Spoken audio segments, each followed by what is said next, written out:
All right, this is a weird one. I had heard or seen references to Charles Fort's book, The Book of the Damned. And so, I had seen it in a couple of things and I was like, oh, what is this? Is it something interesting? I didn't really know what to expect, but I opened it up and cracked it open and took a look, and it was not what I was expecting. It's referenced in so many like works of fiction that I was kind of expecting like a like a justification for fictional things in reality, or a fictional account of something being determined to be real that people thought wasn't, or something like that. But what it actually it's a large collection of accounts of anomalous occurrences that have disbelieved conventional explanations, or that Charles Fort, basically, how to describe Fort. Fort is a weird character. I read a little bit about him before I did this. He's kind of a combination of like stamp collector and skeptic. So he collected like reports that were in various magazines, Nature, Scientific American, Science, the Weather, something or other. There's the Monthly Weather Review, and he would collect snippets of these magazines or journals that talked about like anomalous things happening, strange rains or snows, strange falling objects, astronomical observations, stuff like that. And what he did for this book is he kind of collected a lot of these accounts into kind of a semi serious but mostly unserious like idea that, like, well, maybe these things are happening because there's some kind of, he calls it the Super Sargasso Sea. It's like some kind of collection of spots up in space where stuff falls out occasionally. And he's a weird guy because he said things like, like when people asked him if he actually believed the things that he wrote, he said, quote, "I believe nothing of my own that I have ever written," end quote. So like part of this is, I think, like poking at like scientific hubris, which does need to be done. Part of it is kind of a like a innate contrarian nature kind of thing, which I sympathize with. And some of it is like just a desire to have people remember that there's all these weird reports of anomalies in the past, and not even like the distant past, but like when he was writing, this book was first published in, I think, 1919. Some of the stuff he's talking about was in the early 1900s, so only a few years ago kind of thing.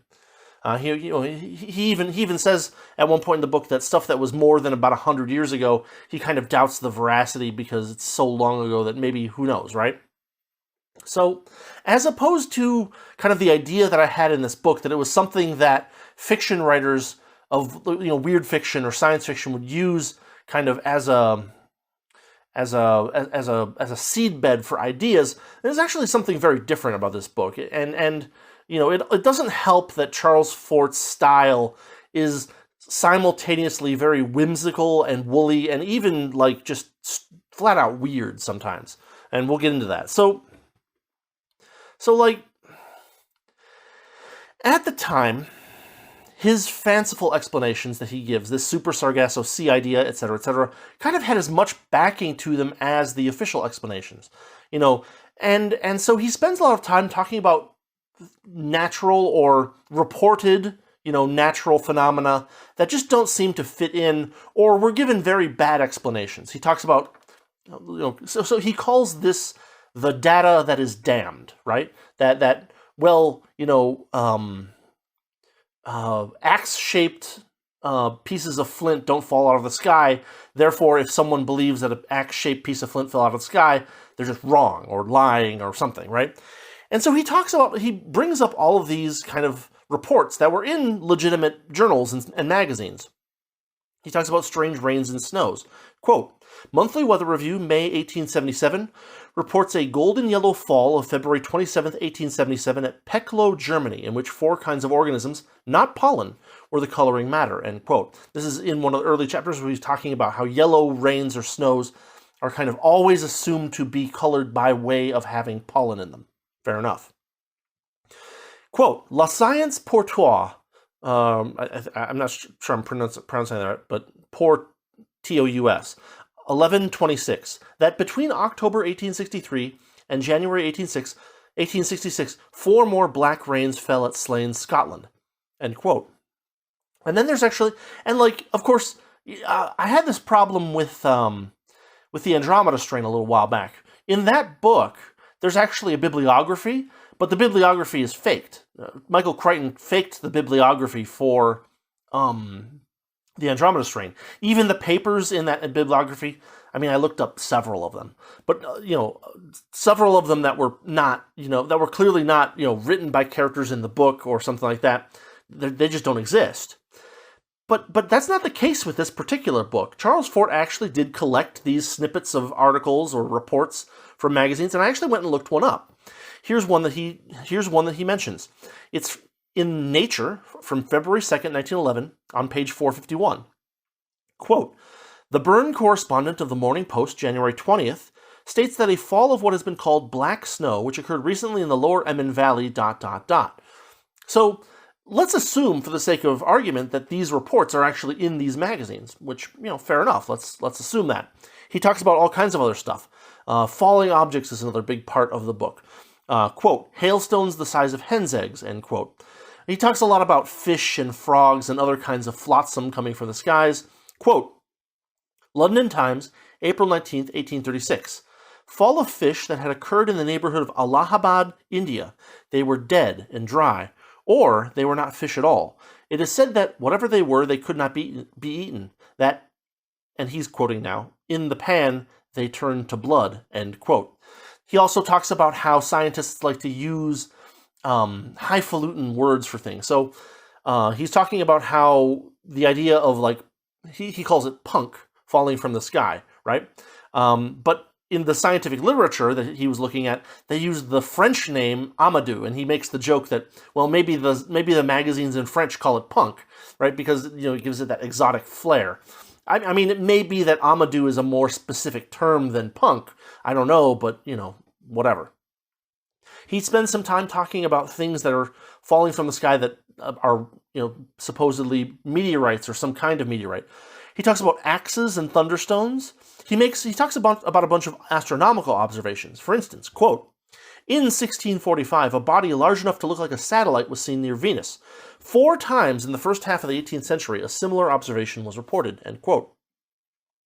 Later on, he quotes Nature, volume 14, page 469, that according to the astronomer J.R. Hind, Benjamin Scott, City Chamberlain of London, and Mr. Ray had, in 1847, seen a body similar to Vulcan across the sun, where Vulcan is this hypothesized planet that circles around the sun further inward than Mercury.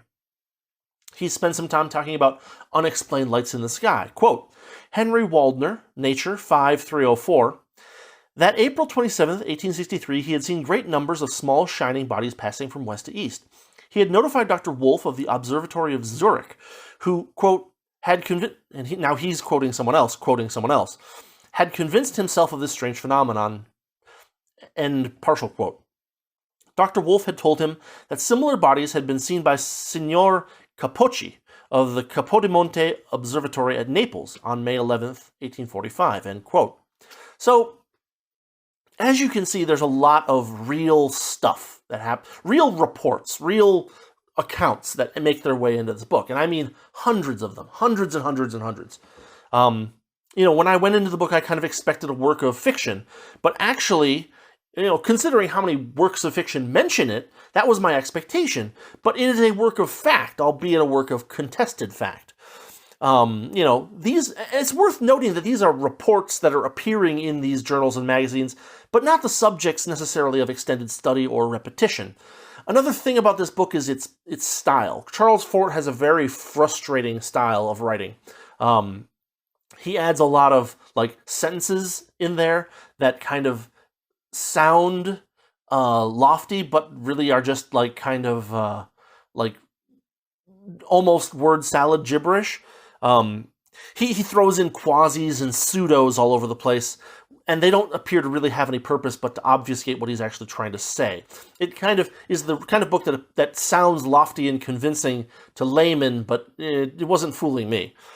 For instance, I'll just give a couple of quotes. Quote, by progress we mean rape, butter and beef and blood and a stone with strange inscriptions upon it, end quote. Now, that last sentence, he's talking about different types of anomalous rain that he's got documentation of. But the by progress we mean rape thing just is there just as color, apparently, because it doesn't really connect to anything before it or after it in a meaningful way. Quote, there's no escape from it. We'll be persecuted for it. Take it or leave it. Genesistrine, end quote.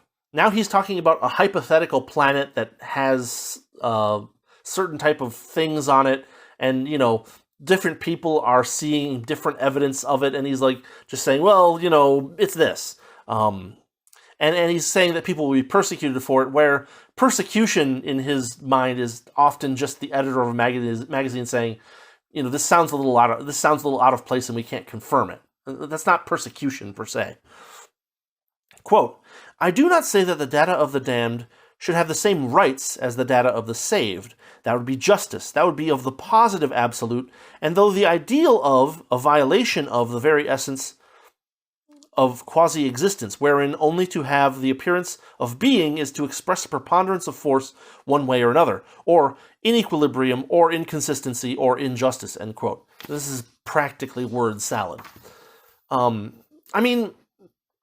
He kind of puts forth this idea of that science is positive absolutism, and then what he wants is intermediatism, where I read the book and it's not particularly clear what he means by that. It's very foggy. You could read into it and make an interpretation, but I would say that probably if you did it by yourself without looking at anybody else, you'd probably get a different interpretation from what somebody else meant. It's not particularly convincing, but it is written in a way as to make it sound convincing, is the impression that I got. The problem with Charles Fort's attitude here is that science actually, a scientific method, right, isn't really designed for explaining isolated instances that can't be repeated, right? There may be a red rain in Gloucestershire and then a red rain in Italy, and, what people like to do is to ask scientists, well, what is this? And, a lot of scientists, to be fair, are kind of hubrisy individuals, and they're too afraid to say something like, I don't know, right? When that might be closest to the truth. They might say, well, red rain, what it could be. If you ask, look, scientists are professional hypothesizers. That is what we are, right? And so if you ask us a question and we don't have an answer, we will provide you with a hypothesis. And a lot of people have trouble distinguishing hypotheses from, actual measurements of things, right? Fort kind of takes this vast ocean. Another thing that Fort does is he oversimplifies things because they're within a particular area. He sweeps this vast ocean of possible tests under the term chemical analysis, and then he acts very surprised when different analysts might try different tests. You might say, oh, well, there's this red water. Let's try an assay for silicon. Let's try an assay for carbon. Let's try an assay for this. Let's try a chemical that checks its pH. Let's try this. Let's try that. Let's try this. And when you ask two different scientists that are disconnected from each other to analyze a thing, they might choose very different paths through that analysis that might, color the responses in a certain way. Well, I checked it and I found that it has 9%, organic material. Well, okay. This other guy checked it. Oh, I checked it and I measured some amount of iodine, so maybe it has something to do with this iodine. The problem is that Charles Fort in this book kind of comes across as a collector of rare stamps that is irritated that nobody cares about his stamp collection. Worse yet, he kind of talks about stamps, that is to say data, that someone has said exist, but he personally has no actual account of this stamp existing. All of these reports in these magazines are basically someone wrote a letter to Nature, and Nature, because they don't even do this anymore, right? There is no letters to the Nature editor part of Nature anymore where anyone can write anything. But someone can say, oh yeah, sometimes it's not even that the scientist saw it himself. There's a scientist somewhere in Switzerland who heard from somebody that there was a black rain somewhere else in Switzerland. He didn't see it, he didn't test it, but he reports it to nature as an item of possible interest. The fact is that these isolated incidents are very hard to actually study because they're isolated incidents. All you can really do is hope that you catch on to one and maybe get some material that you can look into, but in the end, it's very unlikely that anyone actually believes that these things are important, right? I don't know, there was something in the water. You want me to, I'm not just going to sit here. First off, I can't afford to just sit here and wait for the next black rain so that I can analyze it. I have to do other stuff. So, let me know if you find anything, but I have to go work so that I can, feed my family. People make these reports without having the ability to study the things that they're reporting about deeply or confirm them firsthand. They overestimate, and this is a common problem with scientists, is that we often overestimate our certainty about things in order to look authoritative. And of course, people rely too easily on these hypotheses by experts that have not been tested as, oh yeah, this is what he said, so it must be that, or at least he really thinks it's that, when really it's like, I don't know, you asked me what this red rain is, and I said maybe it's sand, and maybe it's a chemical, I don't know, I just gave you an answer as a hypothesis, and people say, oh, he said it was sand, he said he was sure it was sand. It's like, I didn't say I was sure it was anything, I just said maybe it's sand. Anyway. There's also a problem that people can inexactly transfer information too, right? You can get that telephone effect where someone says, "Oh yeah, it was dark and there was an icy rain in Switzerland," and someone says, "Oh, there was black ice in Switzerland," and someone says, "Oh, there was a black rain in Switzerland," and then a scientist hears, "There was a black rain in Switzerland? Well, I don't know what that is, but I should probably send it to a magazine so that they can post it, and maybe someone will know about it and be able to tell me more. I don't know." And the whole book, in a sense, doesn't really read as a persuasive attempt to get you to believe or think any particular other thing, right? Fort's quote-unquote solution, and remember, he said, "I believe nothing of my own that I have ever written." So his solution, if it is one, is not to actually encourage further study, but to kind of imagine these vast objects that not only violate our understandings of natural law and the material world, but are also kind of simultaneously present and non-present, and observable only indirectly, right? This super Sargasso Sea, we only observe it because stuff comes out of it and lands on Earth. We can never observe it with a telescope, for instance, that there's this big old chunk of water up there that we can see, and it has axe-shaped, flints in it. Who knows? As I mentioned earlier, his ideas of he calls them inclusion or intermediatism. They aren't really well enough or clearly enough defined to be useful for analysis of things. Basically, he just says, you should keep this data in your mind, but if it's a thing that can't be repeated and can't be tested, then you can't do science on it. It's just not the subject of scientific inquiry. Look, it's very fun and interesting and fascinating to collect these reports of these strange anomalies, but the existence of barely credible anomalies doesn't really hurt knowledge that has been collected and tested many times over and is consistent and repeatable, right? Like, he's kind of trying to apply the scientific method to things that aren't applicable to the scientific method because of their inability to be repeated. And then he's saying, well, we asked scientists questions and they didn't have good answers for me, so I'm going to make stuff up. That's not a particularly good answer either. And so I found this book, and as I mentioned, his writing, his writing style is peppered with lots of superfluous phrases and weird, like, pseudo. Well, he uses the word pseudo in a bunch of things for no clear reason, and he does the same thing with the word quasi. He uses a prefix all over the place, and there's not really a clear reason why he's saying that. It just makes it sound cooler, I guess. But anyway, this was a really weird book. I'll put a link in the description so you can go check it out yourself if you want. Worth reading?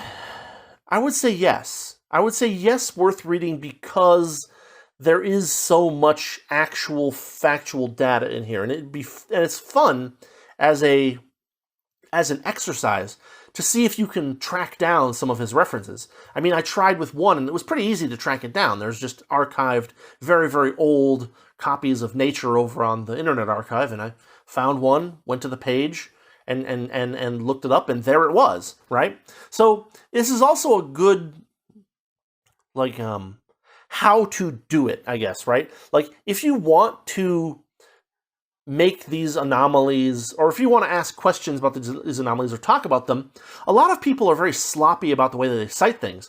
And generally speaking, although not in every instance, Charles Fort is very good about making it so that you can, I go to this volume of this magazine and this page, and there it is, which, is very important for persuasive writing.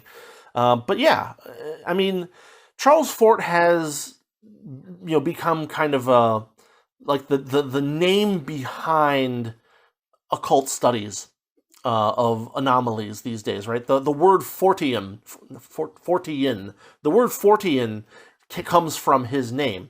And Fortean studies are like the studies of cryptids or UFOs or whatever like that. And this is fun stuff to play around with sometimes, and maybe there's even some genuinely useful information there.